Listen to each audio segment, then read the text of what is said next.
Welcome back. Today I'm going to be reading the first story from the Decameron. Master Chapeletto dupeth the holy friar with a false confession and dieth, and having been in his lifetime the worst of men, he is after his death reputed a saint and called Saint Chapeletto. It is a seemly thing, dearest ladies, that whatsoever man doth, he give it beginning from the holy and admirable name of him who is the maker of all things. And this is Pamphilo speaking. Wherefore it behoving me, as the first, to give commencement to our storytelling, I propose to begin with one of his marvels, to the end that, this being heard, our hope in him, as in a thing immutable, may be confirmed, and his name be ever praised of us. It is manifest that, like as things temporal are all transitory and mortal, even so both within and without are they full of annoy and anguish and travail, and subject to infinite perils, against which it is indubitable that we, who live mingled therein, and who are indeed part and parcel thereof, might avail neither to endure nor to defend ourselves, except God's especial grace lent us strength and foresight, which latter, it is not to be believed, descendeth unto us and upon us by any merit of our own, but of the proper motion of his own benignity and the efficacy of the prayers of those who were mortals, even as we are, and having diligently ensued his commandments, what while they were on life, are now with him become eternal and blessed, and unto whom we, like not daring to address ourselves into the proper presence of so august a judge, proffer our petitions of the things which we deem needful unto ourselves, as unto advocates, informed by experience of our frailty. And this more we discern in him, full as he is of compassionate liberality towards us, that, whereas it chanceth whiles, the keenness of mortal eyes availing not in any wise to penetrate the secrets of the divine intent, that we peradventure beguiled by report, make such an one our advocate unto his majesty, which is outcast from his presence with an eternal banishment. Nevertheless, he, from whom nothing is hidden, having regard rather to the purity of the suppliant's intent than to his ignorance or to the reprobate estate of him whose intercession be invoketh, giveth ear unto those who pray unto the latter, as if he were in very deed blessed in his aspect. The which will manifestly appear from the story which I purpose to relate. I say manifestly, ensuing not the judgment of God, but that of men. It is told then that Musciato Franzesi, being from a very rich and considerable merchant in France, become a knight, and it behoving him thereupon go into Tuscany with Messire Charles Sansterre, brother to the King of France, who had been required and bidden thither by Pope Boniface, found his affairs in one part and another sore embroiled, as those of merchants most times are, and was unable lightly or promptly to disentangle them. Wherefore he bethought himself to commit them unto divers persons, and made shift for all, save only he abode in doubt, whom he might leave sufficient to the recovery of the credits he had given to certain Burgundians. The cause of his doubt was that he knew the Burgundians to be litigious, quarrelsome fellows, ill-conditioned and disloyal, and could not call one to mind in whom he might put any trust, cursed enough to cope with their perversity. After long consideration of the matter, there came to his memory a certain Master Chaparello da Prato, who came often to his house in Paris, and whom, for that he was little of person and mighty nice in his dress, the French, knowing not what Chaparello meant, and thinking it be the same with Capello, to wit, in their vernacular, chaplet, called him, not Capello, but Chapeletto, and accordingly as Chapeletto he was known everywhere, whilst few knew him for Master Chaparello. And there's some notes here telling us to go to the end of the chapter, figure out what's going on. So, let's see.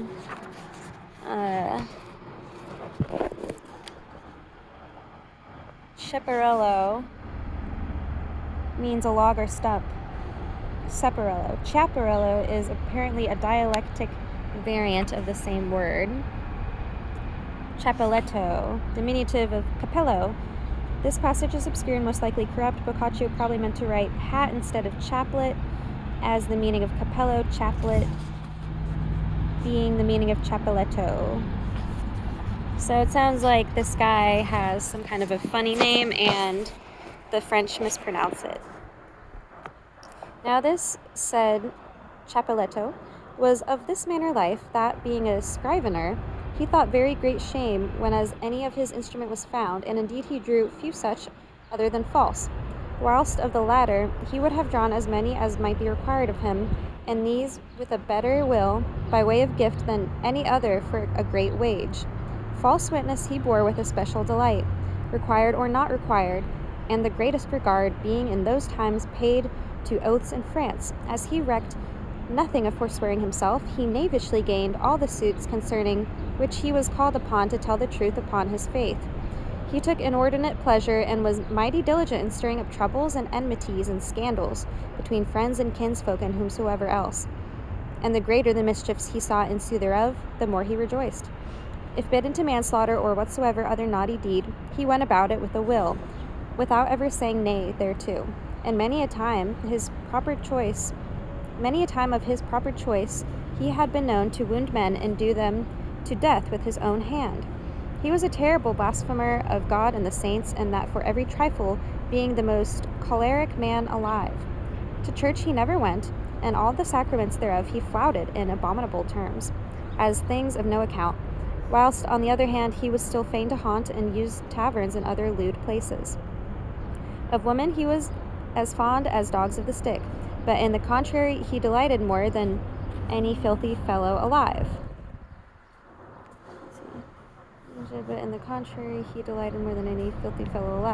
He robbed and pillaged with as much conscience as a godly man would make oblation to God. He was a very glutton and a great wine-bibber, insomuch that by times it wrought him shameful mischief, and to boot he was a notorious gamester and a caster of cogged dice.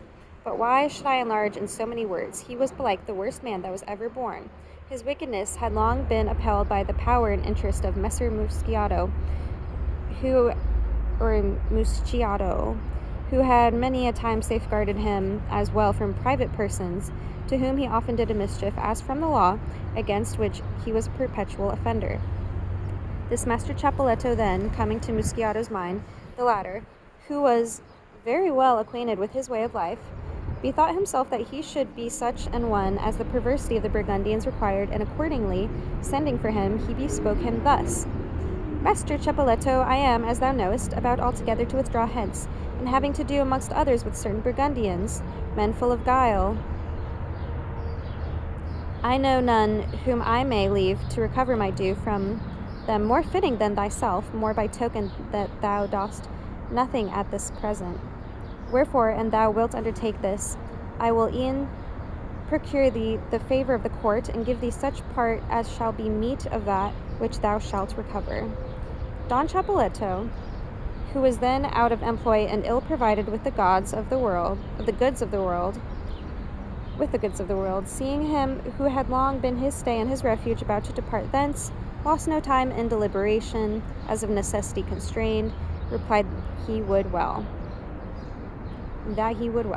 They being come to an accord, Musciato departed, and Chapelletto, having gotten his patron's procuration and letters commendatory from the king, betook himself into Burgundy, where well nigh none knew him, and there, contrary to his nature, began courteously and blandly to seek to get in his payments, and do that wherefore he was come thither, as if reserving choler and violence for a last resort. Dealing thus and lodging in the house of two Florentines, brothers, who there lent at usance, and who entertained him with great honor for the love of Messer Musciato, it chanced that he fell sick, whereupon the two brothers promptly fetched physicians and servants to tend him, and furnished him with all that behoved unto the recovery of his health. So this terrible guy is going to recover money for Messer Musciato, and Messer Musciato sends this guy, Mr. Chapelletto, to Burgundy, and there he's lodging in the house of two Italian brothers. And that's when Mr. Chapelletto falls sick. the terrible guy who's supposed to recoup money for Messer Muschiato. Whereupon the two brothers promptly fetched physicians and servants to tend him, and furnished him with all that behoved unto the recovery of his health. But every succor was in vain, for that by the physician's report, the good man, who was now old, and had lived disorderly, grew daily worse, as one who had a mortal sickness. Wherefore the two brothers were sore concerned, and one day, being pretty near the chamber where he lay sick, they began to take counsel together, saying one to the other, How shall we do with yonder fellow?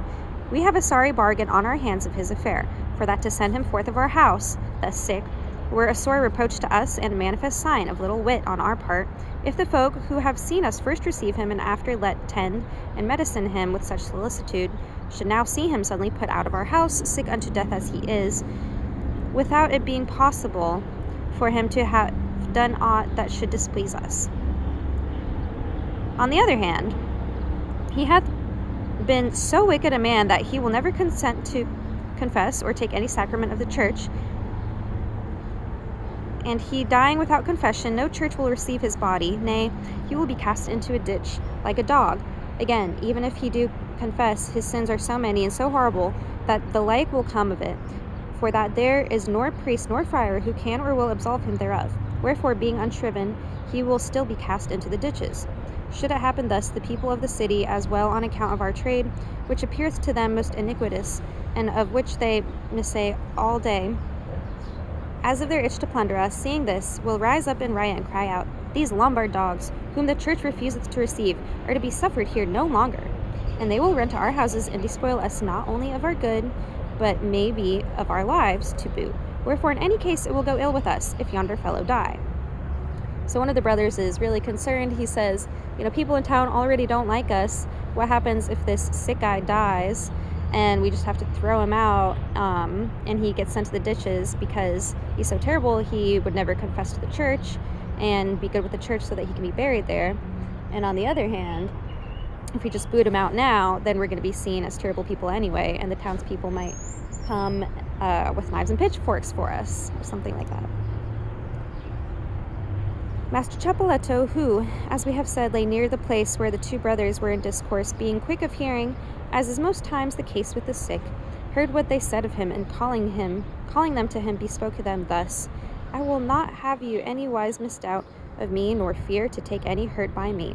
I have heard what you say of me, and am well assured that it would happen even as you say. Should matters pass as you expect, it shall go, but it shall go otherwise. I have in my lifetime done God the Lord so many an affront, that it will make neither more nor less, and I do him yet another at the point of death. Wherefore do you make shift to bring me the holiest and worthiest friar you may avail to have, if any such there be, and leave the rest to me. For that I will assuredly order your affairs and mine own, on such wise that all shall go well, and you shall have good cause to be satisfied. So Senor Mr. Capoletto, who's, this terrible guy, says to the brothers, don't worry, I got this, just send me a friar, and I'll take care of the rest. If I do one more sin, it's not a big deal because I've already sinned so much in my life, is what he's saying. The two brothers, albeit they conceived no great hope of this, nevertheless betook themselves to a brotherhood of monks, and demanded some holy and learned man to hear the confession of a Lombard who lay sick in their house. There was given them a venerable brother of holy and good life, and a past master in holy writ, a very reverend man, for whom all the townsfolk had a very great and special regard. And they carried him to their house, where, coming to the chamber where Master Capoletto lay, and seating himself by his side, he began first tenderly to comfort him, and after asked him how long it was since he had confessed last. Whereto Mr. Capoletto, who had never confessed in his life, answered, Father, it hath been my usance to confess every week once at the least, and often more. It is true that, since I fell sick, to wit, these 8 days past, I have not confessed. Such is the annoy that my sickness hath. Page turn. Given me. Quoth the friar, My son, thou hast done well, and so must thou do henceforward. I see, since thou confessest so often, that I shall be at little pains either of hearing or questioning. Sir, answered Master Chapelletto, say not so.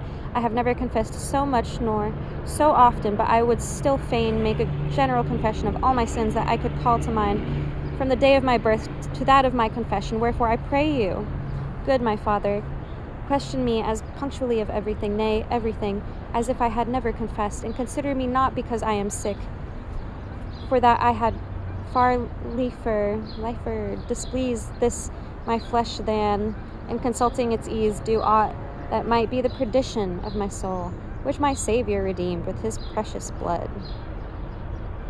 These words much pleased the holy man, and seemed to him to argue a well-disposed mind.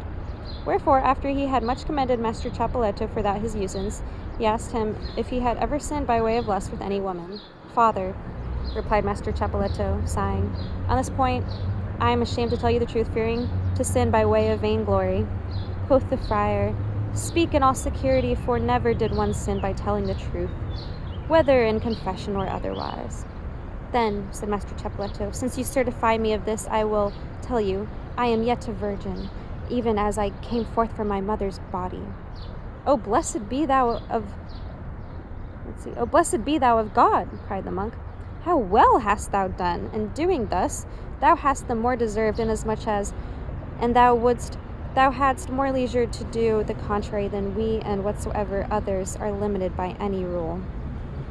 After this he asked him if he had ever offended against God in the sin of gluttony, whereto Master Chapelletto answered, sighing, Aye, he had, and that many a time, for that, albeit over and above the Lenten fasts that are yearly observed of the devout, he had been wont to fast on bread and water 3 days, at the least in every week. He had oftentimes, and especially whenas he had endured any fatigue, either praying or going a pilgrimage, drunk in the water with as much appetite and as keen a relish as great drinkers do wine. And many a time he had longed to have such homely salads of pot herbs as women make when they go into the country, and whiles eating had given him more pleasure than him seemed it should do to one who fasteth for devotion, as did he. So he's saying, oh, I fasted, and when I ate again, I enjoyed it so much. I'm a terrible person. My son, said the friar, these sins are natural and very slight, and I would not therefore have thee burden thy conscience with all more than behoveth. It happeneth to every man, how devout soever he be, that, after long fasting, meat seemeth good to him, and after travail, drink. So this is kind of interesting in this very old story. The writer is